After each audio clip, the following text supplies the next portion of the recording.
माझी शेती वरखेडा शिवारात आहे. इथं सदर 1-1.5 महिन्यापासून हे प्राण्याचे इतके हल्ला करता. इथं प्राणी गैरगाय असतील, हरणं असतील. माझ्या शेतात रात्री गहूमध्ये रात्रभर बसतात. ते एकदम नुकसान करताय. माझी एकच तक्रार आहे वनविभाग साहेबांना की याची दखल घ्यावी, की यांना कुठं बी बाहेर जंगल भागात सोडावे बा. आम्ही दिवसाला, आता सध्या दिवसाला लाईट केली आहे. आमचे धुळे शहराचे आमदार साहेब अनुपभाई यांनी आम्हाला खूप चांगलं केलं त्यांनी. पण रात्रीला लाईट नाही. रात्रीला लाईट नसल्यामुळे आम्ही रात्री कोणीच येत नाही.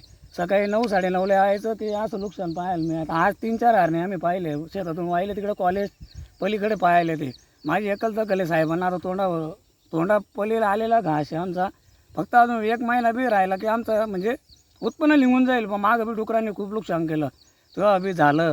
पण आता तोंडातला घास डायरेक्ट गहू काणे करता आडे पाडता आहे. एवढी वनविभाग साहेबांनी लक्ष द्यावे, एवढी नम्र विनंती, एवढं दखल घ्यावी.